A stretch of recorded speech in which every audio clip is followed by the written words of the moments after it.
ঝটপট একটা snacks item বানিয়ে নিচ্ছি। আমি এখানে গরম জল বসিয়েছি, তার মধ্যে দিয়ে দিলাম সয়া চাঙ্ক।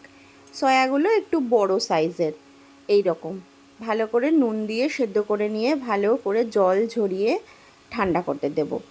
এবার আমি এর মধ্যেই দিয়ে দেব সামান্য পরিমাণে নুন, লঙ্কা গুঁড়ো,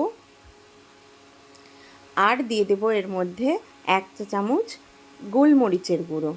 আমি এবার এগুলোকে ভালো করে মাখিয়ে রাখব, কারণ আমি এই স্ন্যাক্সটা বানাবো যখন ব্যাটারের মধ্যে দেওয়ার পরে সয়াগুলো যাতে স্বাদটা বজায় থাকে।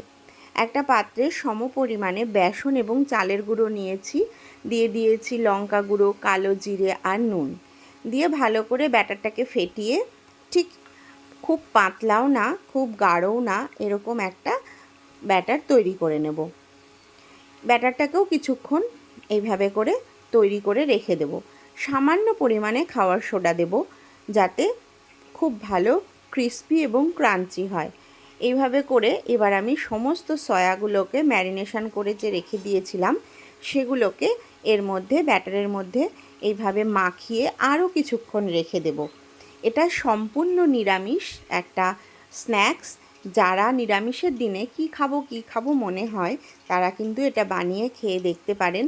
দুর্দান্ত স্বাদ হয় আর খেতেও ভীষণ সবাই মজা পায়। এবার এখানে কড়াইতে খানিকটা সাদা তেল গরম করতে দিয়েছি। তারপরে এইভাবে একটা একটা করে সয়াগুলোকে তেলের ওপর ছেড়ে দেব। আঁচটাকে কিন্তু হাই ফ্লেমে রাখলে চলবে না, আঁচটাকে লো ফ্লেম বা মিডিয়ামে রেখে এইভাবে করে এক পিঠ লাল লাল হয়ে গেলে কড়াই থেকে যখন ছেড়ে আসবে তখন অপর পিঠে এরকমভাবে হালকা হাতে উল্টে দিতে হবে। সয়াগুলো এমনি সেদ্ধ করা ছিল, তার ওপরে এইভাবে অল্প অল্প করে আঁচ কমিয়ে রান্না করলে এটা আরও বেশি করে ক্রিস্পি এবং ক্রাঞ্চি হয়। আমি যখন ভয়েস ওভার দিচ্ছি তখন আমার সেই খাবারের কথা মনে পড়ে জিভে জল চলে আসছে। কেমন লাগলো জানাতে